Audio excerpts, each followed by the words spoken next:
become, you could move up the chain, so to speak, if people don't know you and you are able to present yourself well based on the questions that you were given ahead of time. So if you prepare well and you answer the questions the way people in the audience believe that they are thinking, you can then win a few, votes. Now, outside of a debate, I think that to pull somebody to the side and ask them something that they weren't prepared for pretty much shows their thinking, the way that you do me every day. Well, so if you, just pull, Joe Blow or Elizabeth or Maureen or Godwin or Donna on the street and say, what do you think about blah, blah? Then, you get an answer. But I told them I'm going to invite them. I'm going to invite Elizabeth Baker and Maureen Well, Jones. if they're listening to the show, I don't know if they're going to want to come. I'm going to invite Dr. Goodwin Maloko and Donna Smith to come in. However, we are not going to give them any questions. Do you think they would want to? Well, that's up to them. They don't have to come. They don't have to come. But I just don't think if you come and people want to hear with you what's your passion for the education system in South Orange Maplewood. I mean, we're not going to give you questions like, all right, tell me what's the budget in South Orange Maplewood for 2014. They're not going to give you questions like that. We're going to ask the questions, I believe, that a lot of people may not want to ask at a debate. Because we are also going to broadcast the League of Women Voters. When is this? It's on October the 10th, I think. Okay. And we're going to broadcast it live. And by that time, we should have our chat room up so people can log in and then maybe they can send questions through the chat room. And hopefully we will be able to get a few of those questions in so people who can make it to the debate. That sounds nice. Yeah, so I think that would be a good thing, for those people who can make it to the debate.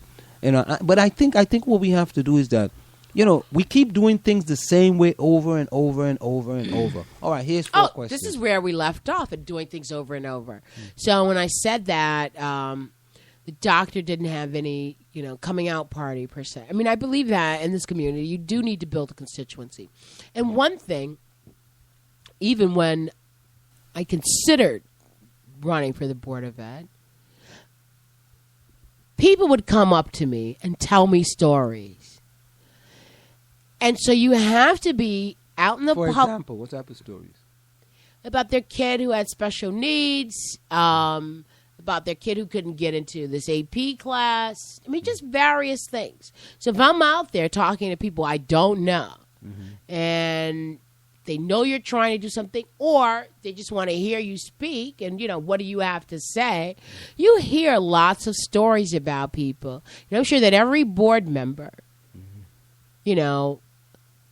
every board member, I ran into Beth Daughtry in a bar a couple of weeks ago.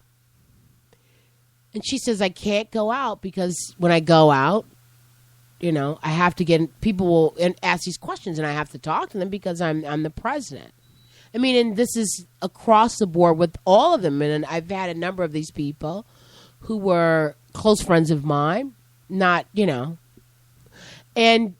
people come and tell them their stories. And so how are you going to be a representative of the community if you're not getting the stories from the people? And so when you do these kind of coffees, I know it's the traditional way. And what you're saying is that, no, everything doesn't have to be done in a traditional way. But when you're out there, you hear stories of people, and then they shape your vision or maybe make you look into more information or hone whatever your repertoire or spiel is, because you have an idea. It's not about you. It becomes more about them. And I do believe that people have to build constituency. So when people are talking about, people in the Hilton section or people who speak, languages, English isn't the first language in their home. And, people, we need communication. Well, you as a representative or somebody who's about to run, go communicate with those people and find out what their issues are so you can further communicate their issues to the others. And if you are a person of color or a white or whatever, but you have entree into these communities, you should definitely take it to find out what the thing is, what's going on. Because from the outside, we also, we could fix this or that. I mean, just for example, all the school lunch is bad. Now, do you know, have you been around long enough? Have you talked to people to know that this was an award-winning, healthy lunch program according to the state of New Jersey a couple of years ago? How many people actually want to buy a lunch? If the lunch were good, would people buy it? Because teenagers especially don't, I'm not going to eat in the cafeteria after ninth grade because you don't have to. I'll go down and get me my beef patty and cocoa bread, which is what they do, Beef patty and cocoa bread. Yeah, it's really stupid. You got beef patty and cocoa bread at Columbia High School? No, at J&J down the street. They go. So you telling me that the Jamaicans... No, all kids or whomever. Even the American kids? They go. I don't think the American kids go get beef patty and cocoa bread. All kids do that. Really? Yeah. I did not know that. Seriously. I know because I go out and talk to people, and I know that's what kids eat at lunch. So what do you think about Dr. Maloku's suggestion that he's going to go sit down and have breakfast in the cafeteria? I mean, it sounds like a wonderful, I don't know what I don't want to say co-op. What's the word? I mean, plan, a wonderful plan. Well, it was a plan. It is a plan. I think it sounds good. Gesture. It's wonderful a great gesture. Yeah, that he's going to go sit down and have breakfast with the individuals. I mean, but what his palate is and what yours and mine are not, and the palate of a 6-year-old may not, a 6-year-old might just want chicken nuggets and some corn and some fries and some chocolate milk. So what else did you get out of the debate last night? As far as he is concerned, that's Dr. Maloku. Dr. Maloku, I found him very animated, as I said, and he seemed passionate. He was willing to answer questions. But he's pretty new in the community, though. No, I mean, new is a new face to you. Well, he hasn't sat on any board. He hasn't been a member of any organization. He hasn't. I mean, in this community, there's so small amounts who have been involved. People who were active. Yeah, you can know that they sat on a board here, they sat on a board there, they won the PTA. You read something about them. Well, then let's go back to your point. Does one have to be a member of or in cahoots with the guard of people who are running things? It's a question. It's a question that I've had. Because, I'm like, well, do I have to be on a board or belong to something in order to get somewhere? What about Maureen Jones? I haven't. I think know. she's a PTA mom. I think she's the mom? head of the PTA at Clinton. Okay. Yeah. And what about Kathleen? Elizabeth Baker? Elizabeth Baker, I don't know as far as her affiliations inside of the community. As a labor lawyer, I think that's kind of impressive. But her affiliations inside the community. But then again, you're asking, is that necessary to take a step out there if you have new ideas? And if you do become a member of a board, all those other people will be reaching out to you instead. So. And Donna Smith. I don't know. What do you know? Yeah. I think Donna Smith has been involved in this community, quite some time. She's been. I know Donna for quite a while. As a matter of fact, out of all the individuals, but then there are people, I know Donna Smith. The longest. More I know the other individuals. Like the woman Muhammad, who was on the board. Yeah. She'd only been living here for 2 years. Yeah, I know that. So how does a person get established that quickly? A question that I always had about board members and people who ran for office.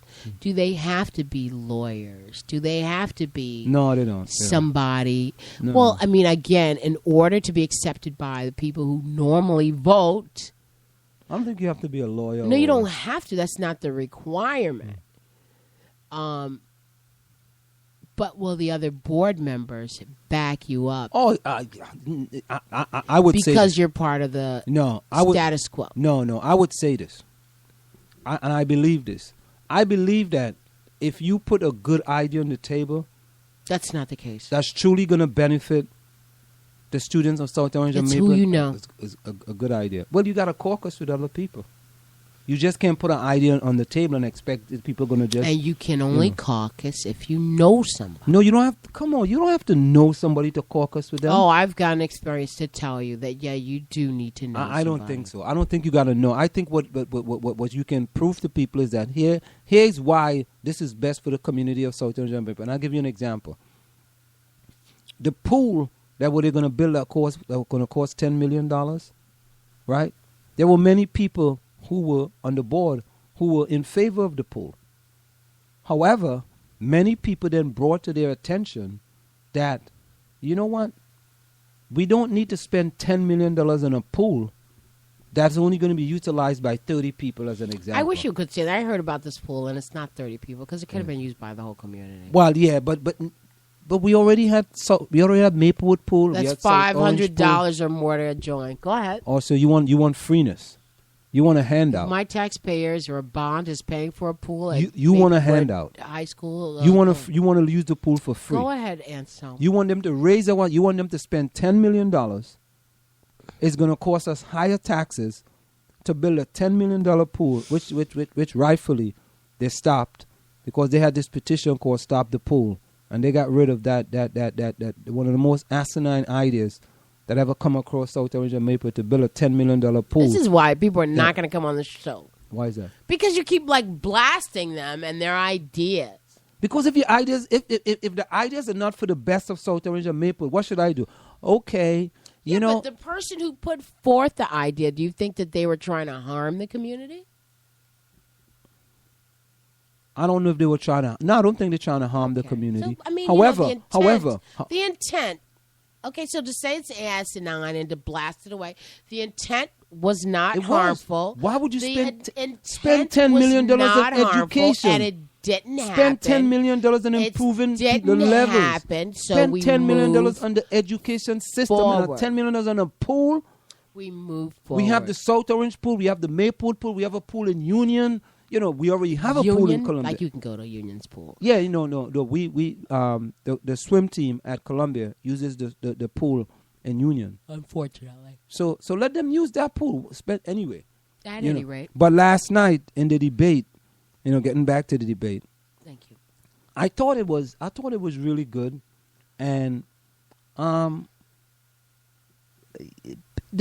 people were well informed since they had the questions ahead of time.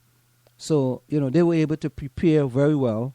Dr. Maloku was a positive surprise, for a person who is not well known in the community of South Orange and Maplewood, and for one of the new guys on the block, so to speak. I mean, as I said, the only person that I knew of prior, to them running for the election is Donna Smith. So this was kind of my first time of learning of the candidates, and it was I think they did an excellent job. Well, I thought it was interesting that Donna Smith said yes. I mean, a friend of mine, a good friend of mine, took me to her a coffee kickoff campaign when she and Malaspina were going to run together. Mm-hmm. And she says, yes, Marjorie. Now, this is the 4th time that we've been in the same room. And she said, yes, at my kickoff. Yes, I met Marjorie at my kickoff party, and she asked me a lot of questions. I know 100% that I did not ask that woman one question. Because my friend said to her, here's Marjorie. She was considering running, and she's working now with this guy on this radio station, So More. And then that woman took off and went in the other direction when she heard that. I am not kidding. But then she said that I asked her a lot of questions. Now, I am a questioner. I do ask a lot of questions. Once in a while, they're not good questions. But that's like 1% of the time. At any rate,